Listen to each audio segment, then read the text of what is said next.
You ever feel like you're screaming into a room full of people wearing headphones? Like you're on fire, waving your arms, laughing, crying, bleeding, and they're just scrolling, sipping coffee, nodding like everything's peachy? That's the thing. Nobody listens. Not really.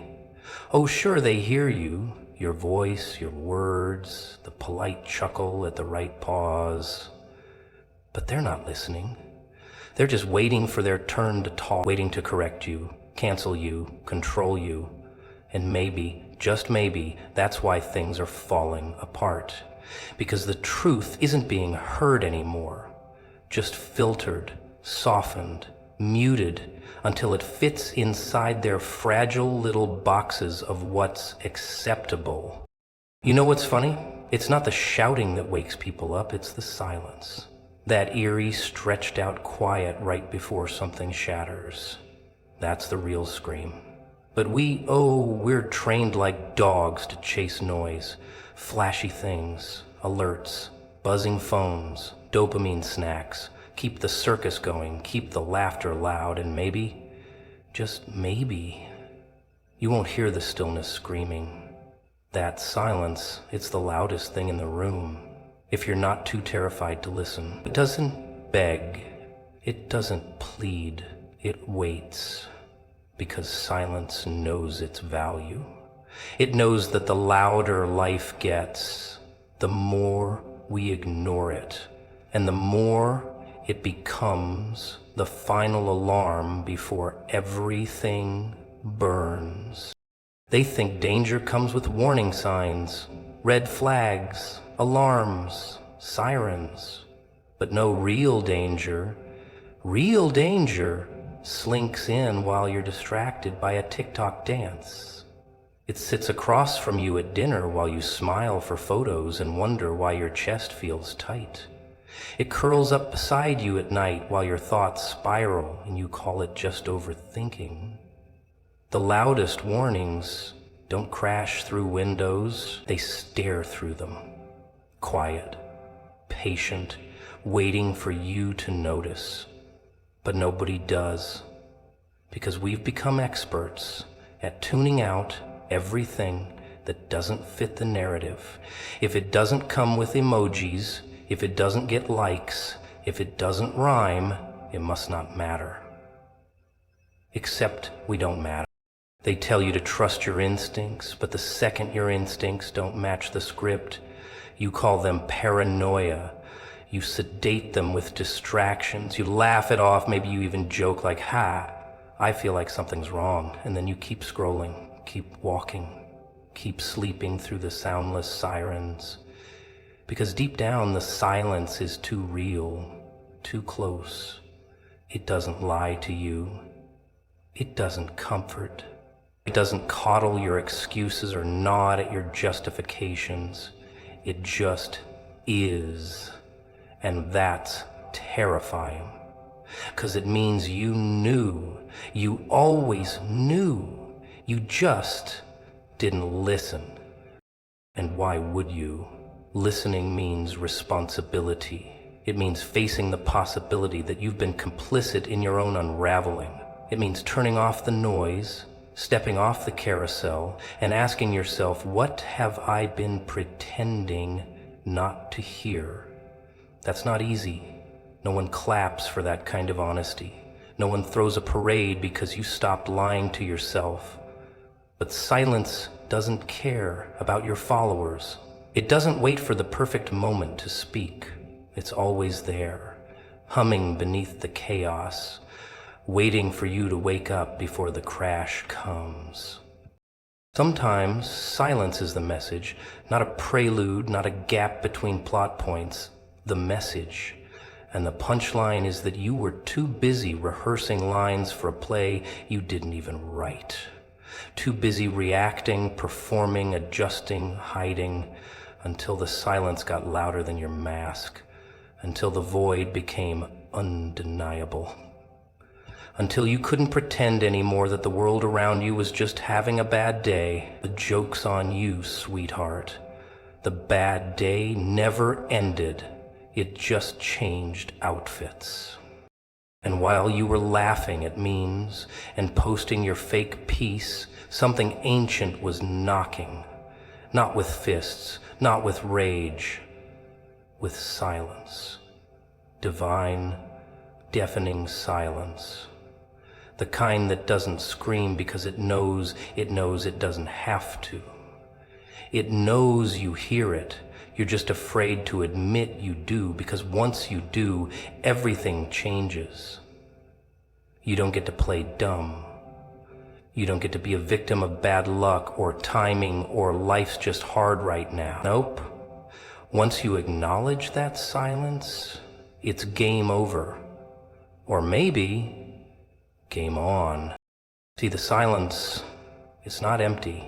It's full, heavy, dense, with all the things you've tried not to deal with, the voices you've buried, the purpose you've dodged, the calling you've mocked.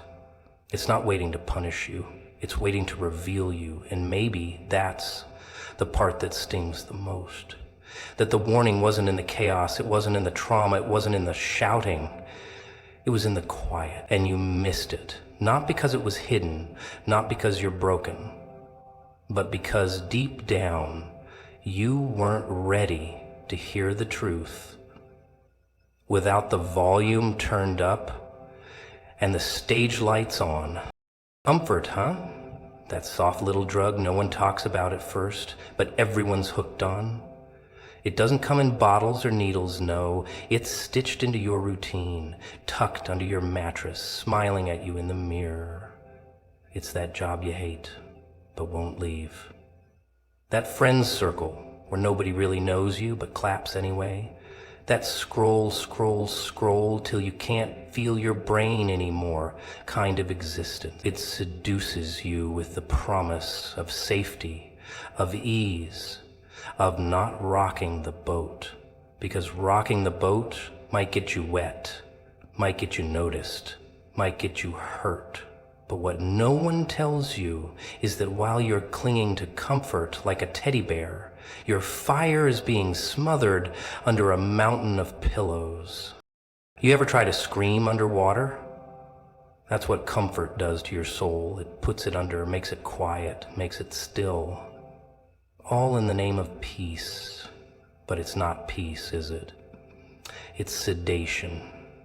It's numbness with a pretty name tag. It's dying with a smile. And the worst part? You'll defend it. You'll call it being realistic. You'll call it maturity. You'll point to your bills, your obligations, your circumstances. You'll list your reasons like a badge of honor. But deep down, you know you've made a deal. Traded the chaos of becoming for the predictability of surviving. You sold the unknown for a cage with a cushion. And maybe that cage looks nice. Maybe it's got Netflix and snacks and a partner who doesn't ask too many questions. Maybe it pays the bills, keeps your schedule full, makes you feel safe. But don't confuse full with fulfilled. Don't mistake numbness for peace. Because when something inside you starts to itch, when your soul starts scratching at the walls, you're going to call it anxiety. You'll run to the therapist, to the pills, to the gym, to the wine, to whatever noise you can throw on top of that sound. But it's not anxiety. It's the alarm. The one comfort kept you from hearing. That voice inside you, the one you drowned out with routine, yeah, it's not dead, just gagged, tied to a chair in the basement while you post quotes about growth and healing and still wake up feeling hollow. Because real growth, it's violent. It breaks things. It makes people uncomfortable. It messes with your schedule, ruins your image, makes you the villain in someone else's story. Comfort doesn't want that. Comfort says, shh, let it go, don't say anything. Don't risk it. Comfort says, stay here. At least you know how this pain feels. But freedom? Oh, freedom doesn't beg, it dares. See, destruction isn't always fire and noise. Sometimes it's comfort, a slow, quiet erasure of your essence. Not all prisons have bars. Some have Wi-Fi. Some serve you coffee every morning.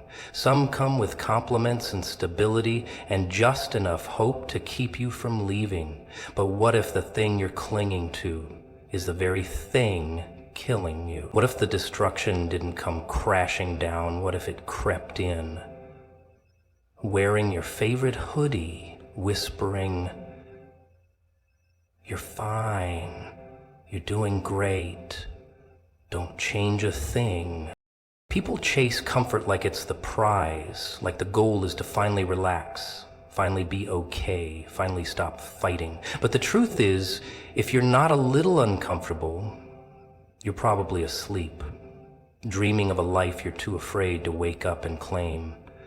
And every time that dream feels more real than your reality, your gut twists. That's not indigestion. That's regret forming early. That's the part of you still awake, still fighting to feel alive before the final credits roll. Comfort will give you 10,000 reasons not to leap. It'll show you everything you could lose, everyone who might laugh, everything that might go wrong, but it won't show you the cost of staying still, of obeying fear, of silencing your soul.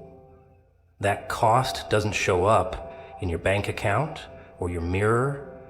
It shows up in the places you ache without explanation, in the smiles that feel fake, in the quiet moments that make you feel like you're disappearing in slow motion. You want peace? Real peace? It doesn't live where it's comfortable. It lives where it's true, where it's messy, where you're not just existing to avoid pain, but willing to endure it because your purpose is louder than your fear. Comfort will never give you that. It'll hold your hand all the way to the grave and tell you, at least it didn't hurt too much.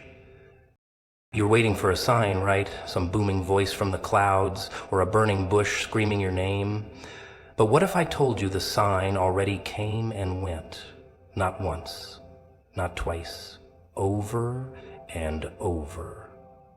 It was in the broken friendship you never questioned, in that gut feeling that made your skin crawl in the middle of a party, in the job you dread but won't leave, in that one line from a stranger that hit too hard to be random, in the nightmare that felt too vivid, the coincidence that happened one too many times, the stillness that suddenly felt heavy instead of peaceful. See, the signal doesn't flash in neon, it whispers. And every time you don't listen, it gets quieter. Not because it's gone, but because you've trained yourself to ignore it. You call it overthinking, you call it a bad day, you call it life, but deep down you know something's off, and the longer you pretend not to know, the more the signal turns into static. It doesn't stop broadcasting, you just stop tuning in. You don't miss it because it wasn't there. You miss it because you convinced yourself to look away, to label divine discomfort as just stress, to call your numbness maturity, to wear your confusion like a trend, pretending everyone feels this lost. But not everyone does. Some people actually listened. They didn't wait for the roof to cave in. They moved when the floor cracked. But you want certainty. You want a guarantee before you jump. You want to know that the next chapter won't sting, won't cost, won't embarrass you. And in that craving for clarity, you've missed the whole point.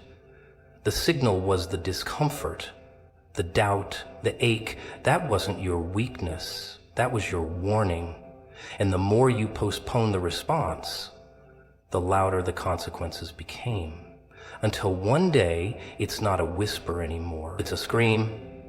And you're calling it a crisis, a tragedy, an emergency, when all it ever was was the final attempt to make you listen. But now you're stuck in this loop, waiting for the right time, the right moment, as if alignment knocks politely, as if destiny sends calendar invites. Nah, it crashes in, sometimes soft, sometimes sharp, but always with a purpose. And it never shows up looking the way you imagined. That's the joke. The very thing you're ignoring because it looks too ordinary. That's the message. That's the call. And the more you need it to look like magic, the more you miss the miracle. You're not unlucky. You're not forgotten. You're not cursed. You're just deafened by the noise of your own fear. Because if you did hear it, if you really heard it, you'd have no excuse left. You'd have to move. You'd have to speak. You'd have to admit that deep down, you've known for a long time what needs to be done. And that kind of knowing, it's dangerous. It kills excuses. It exposes lies. It forces a choice. And most people don't want a choice. They want comfort with a sprinkle of growth. They want change without sacrifice. They want to win without the risk of losing. But that's not how the signal works. The moment you hear it clearly, you're accountable. And being accountable means you can't play dumb anymore. So now the signal's turned into a consequence. And you're praying for guidance, you're begging for a sign, all while standing knee-deep in the very answer you keep denying, the moment you keep skipping, the instruction you refuse to carry out because it's inconvenient, unpopular, misunderstood, and still it lingers. The signal, quiet, relentless, insisting, not because it hates you, but because it knows you, knows what you were meant to be. Knows what's dying inside you every time you say, not yet. But there's a limit, you know. A point where ignored instruction becomes self-destruction, not because you weren't warned, but because you didn't listen. And the thing about signals is, they don't wait forever. They shift. They find someone else. Someone who doesn't need the sky to split open to take the next step. Someone who can recognize the voice of purpose even when it trembles. Someone who can move without applause. Someone who doesn't need the whole staircase, just the first step and a little fire in their gut. And by the time you realize the signal was the gift, the invitation, the lifeline, it might already be echoing somewhere else, waiting for someone who doesn't need to be convinced that the moment to move was always now. You ever notice how the loudest people are the ones with nothing real to say? They scream about goals, scream about purpose, scream about what's next, like it's some lottery ticket waiting to be scratched. But the ones who actually know something, the ones who've seen things, they go quiet, dead quiet, not because they're weak, but because they understand what's at stake when you open your mouth before it's time. They know that once a secret leaks, it can't be stuffed back inside. Once a mission becomes a conversation, it starts dying on the table like a surgery you weren't supposed to watch. See, people think silence is just silence, but it's not. It's armor. It's the last defense against a world that wants to dissect everything pure and sacred. You say something too soon, and the wrong ears hear it, twist it, weaponize it, laugh at it.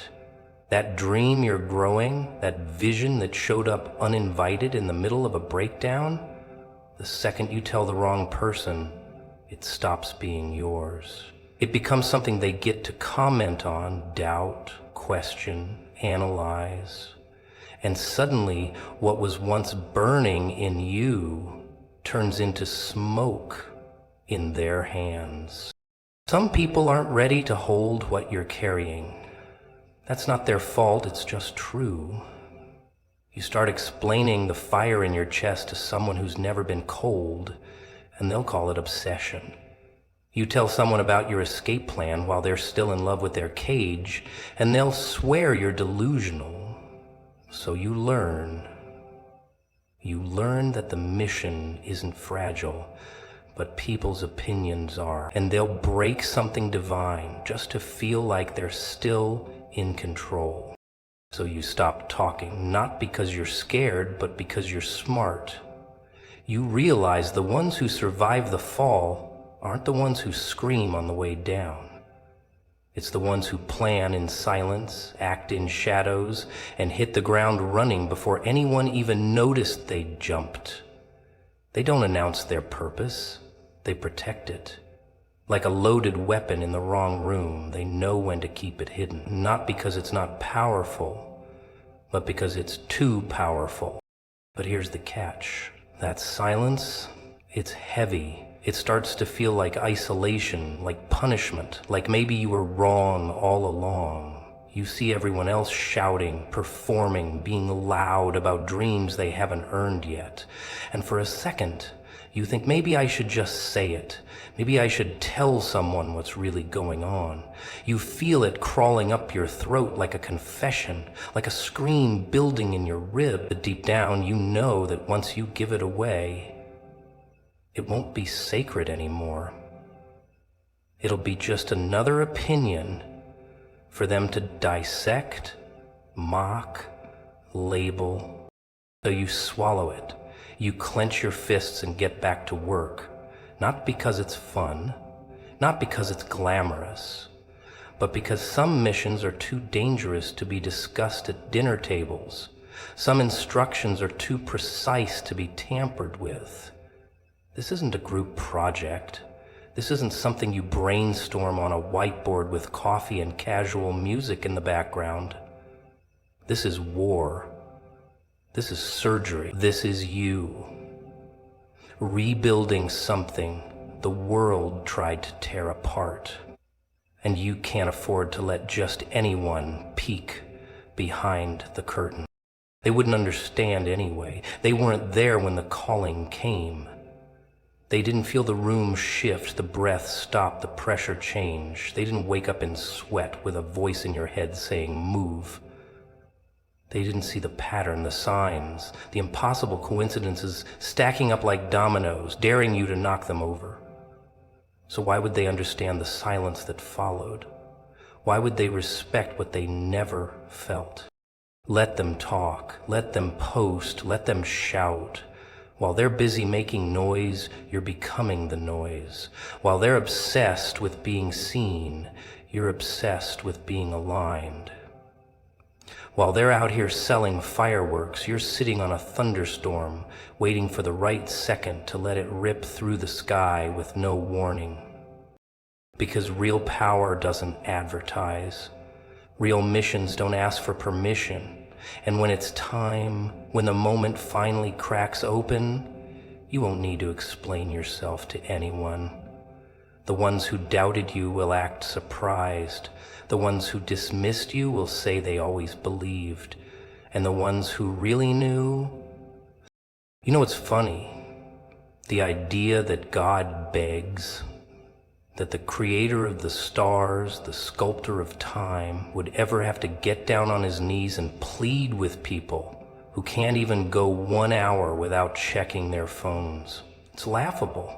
Hilarious, really. But then again, maybe that's exactly the point. Maybe what's really disturbing isn't that God could beg, but that he'd have to. Because let's be honest, if he didn't, would you listen? Would anyone listen? No. People don't change unless something bleeds. They don't move unless something burns. You give them a message from heaven and they want to edit it like it's some motivational quote. You tell them a divine instruction is time sensitive and they ask if they can do it after lunch. You show them signs, dreams, patterns, warnings, and they call it weird vibe. It's all a joke to them, until the punchline is pain. You ever think about that? That maybe, just maybe, God's voice has been breaking trying to reach you, not yelling. No, that would be too obvious. Whispers, choked up, worn down, soft but desperate. The kind of voice that knows if you don't get it now, the fallout won't be poetic, it'll be catastrophic. But you keep brushing it off. You think you've got time. You think divine urgency operates on your personal schedule. You think you can miss the train and another one will magically show up? Who told you that? Who lied to you like that? There's a difference between grace and gambling. One is a gift, the other is a death wish with glitter on it. And most people, they're betting their entire future on the idea that God will always wait, that He'll always bend, that He'll always come back around like some cosmic doormat. But what if He doesn't? What if the window doesn't just close, it locks? What if this moment, this one sliver of clarity, is the last time the light shines on your path before the fog swallows it again? And yet, He still begs. Isn't that wild? The one who doesn't need a single thing from you is still begging you to move. Not for His sake, for yours. He's the only one in the universe who gains nothing from your obedience and still wants it with all his being, not to control you, to protect you. But how do you protect someone who won't even pick up the phone when destiny calls?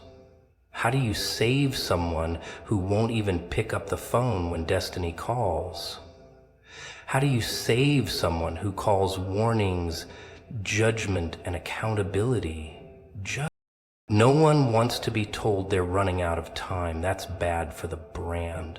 We've built a world where urgency is offensive, where conviction is hate speech, where people would rather be lied to sweetly than saved violently. So when truth kicks down the door with fire in its lungs, they call it aggressive. When the alarm screams at 3 a.m., they rip the batteries out instead of waking up. And then they wonder why everything keeps collapsing. But here's what no one tells you. There comes a point where even God can't protect you, not because He's weak, because you chose the wolves. You chose delay, you chose denial, you shook hands with sabotage and kissed procrastination on the lips, and then had the audacity to act shocked when the consequences came knocking. You screamed, "Where are you?" And the silence replied, "I was begging, you ignored me." Do you ever see someone ignore a lifeline like it's spam mail? That's what most people are doing right now. Divine instructions sitting unopened while they scroll through distractions. Heaven screaming through static while they chase validation. And the saddest part? They think they're fine. They think nothing's wrong.